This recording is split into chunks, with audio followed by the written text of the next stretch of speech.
So hello everyone. और आज के वीडियो में हम लोग देखने वाले हैं कि क्या फॉलो करना चाहिए। अभी आपको पता है सैम्पल पेपर रिलीज हुए हैं, तो सब लोग सैम्पल पेपर को डिकोड कर रहे हैं, सैम्पल पेपर में क्या आया और उसी हिसाब से हम पढ़ाई करने वाले हैं।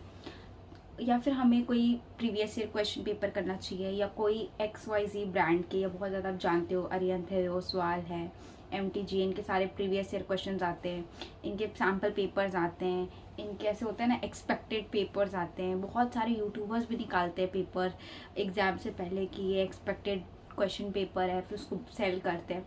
देखो यार, ये सब सबका पर्सनल चॉइस है, जिसको जो लेना है वो ले सकता है। मैं आपको आज बताने वाली हूँ कि मैंने कौन कौन से रिसोर्सेज फॉलो किए थे जिससे मेरा 95% आए थे।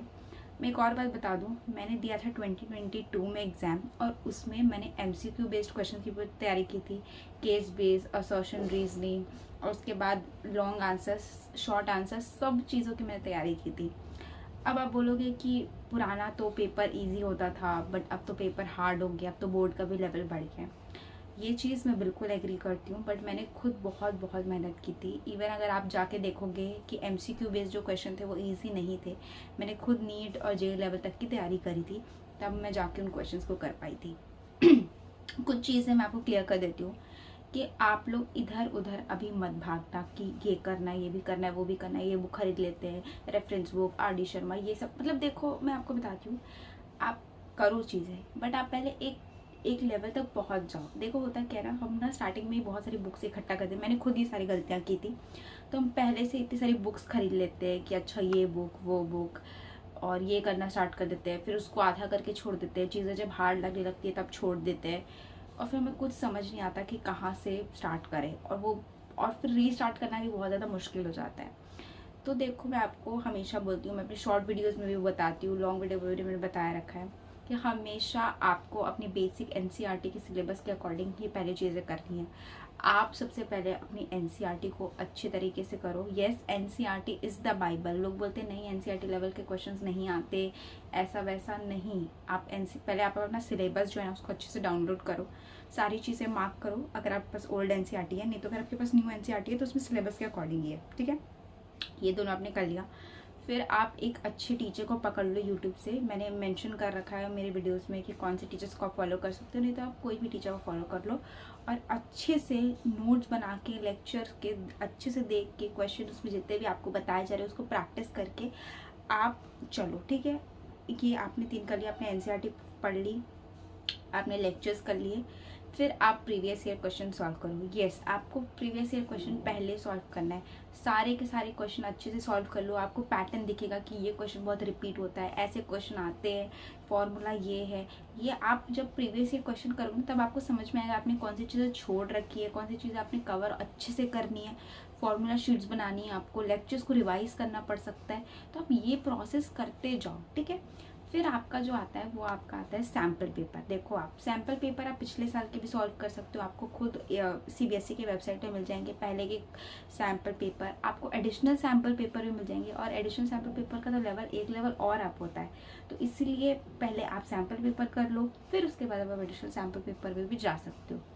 अब मैं आपको बता रही हूँ, अगर आप इतना ही कर लोगे ना तो आपकी खुद चीज़ें, कॉन्सेप्ट, क्योंकि देखो क्वेश्चन आप देखते हो, अगर डायरेक्ट फॉर्मूला बेस्ड है तो ठीक है, अगर नहीं है तो आपको वो सोचने मजबूर करता है। आपको सोचने मजबूर करता है कि अच्छा 2-3 कॉन्सेप्ट लग रहे हैं तो उसको हमें अप्लाई करना है, कैसे करना है। फिर अगर आपको नहीं आता था तो आप उससे रिलेटेड कोई वीडियो देखते हो, आप उसके बारे में सर्च करते हो, और आपके में और चीज़ें डेवलप होती है। तो आप पहले काम करने पे फोकस करो, ना कि इस चीज़ पे फोकस करो कि ये बुक खरीद ले, वो बुक खरीद ले, कि अरिहंत अच्छी है, कि ओसवाल अच्छा है, कि ये वाली प्रीवियस ईयर बुक अच्छी है। मैं आपको बताऊँ, इंग्लिश के लिए स्पेशली कोई भी बुक अच्छी नहीं है, क्योंकि मैंने खुद इतनी बड़ी बड़ी ब्रांड्स की बुक ली थी और इसमें इतने गलत आंसर्स थे, इतने गलत आंसर्स थे। मैं आपको बस इतना बोलूँगी, आप जो भी बुक खरीदो उसके ऑथेंटिक और सही आंसर हो, क्योंकि कुछ क्वेश्चंस के आंसर हमें नहीं पता होते और हम बुक से ही देख के पढ़ते हैं। तो जो भी बुक लो वो ऐसी बुक लेना जो एरर फ्री हो, ठीक है। क्योंकि बहुत टाइम मैंने देखा है, बहुत बार गलत आंसर्स लिखे होते हैं, तो उस पॉइंट का ध्यान देना, ठीक है। अगली बात मैं आपको बस ये बोलूँगी कि अभी जो टाइम है इसमें आप अभी भी स्टार्ट कर सकते हो, कोई प्रॉब्लम नहीं है। इतना मत सोचना कि कब सिलेबस खत्म करना है, एग्ज़ाम आ रहे हैं, हाफ ईयरली है, प्री बोर्ड है, ये एट दी एंड आपका बोर्ड का पेपर ही मैटर करेगा। मैंने प्री बोर्ड में बहुत सारी चीज़ें छोड़ दी थी, मुझे बहुत अच्छी से नहीं आती थी। मेरे को डेरिवेशन नहीं आते थे, बहुत सारी चीज़ें मेरे को नहीं आती थी, बट मेरे को पता चला कि ये चीज़ें मुझे नहीं आती है। बहुत बच्चे प्री बोर्ड छोड़ देते हैं, प्री बोर्ड का पेपर ही फाड़ देते हैं। हमारे क्लास में तो इतने बच्चे थे कि प्री बोर्ड का पेपर ही फाड़ देते थे, क्योंकि भाई फेल हो गए, हमसे ना हो रहा है। आपको ये सब नहीं करना है, आपको अपनी गलतियों को लेके बैठना है और उनको सॉल्व करना है, ठीक है। अगर आपको कोई भी प्रॉब्लम है, कुछ भी पूछना है, तो आप लोग मेरे को आराम से पूछ सकते हो। मेल आईडी है मेरी, टेलीग्राम पे आप मुझे मैसेज कर सकते हो। मेरी इंस्टाग्राम आईडी नहीं है, मैं आपको बता देती हूँ। आप कमेंट कर सकते हो, मैं चेक करते रहती हूँ। एंड अगर कोई भी प्रॉब्लम होती है तो आप लोग मुझे बता सकते हो, मैं डेफिनेटली उसको ट्राई करूँगी सॉल्व करने का। एंड आई होप आप लोग अच्छे से पढ़ो and believe me, her cheese possible है। अभी भी टाइम है, बहुत टाइम है, बिलीव मी। सितंबर से भी कुछ नहीं होता, आराम से कर लोगे। And all the very best.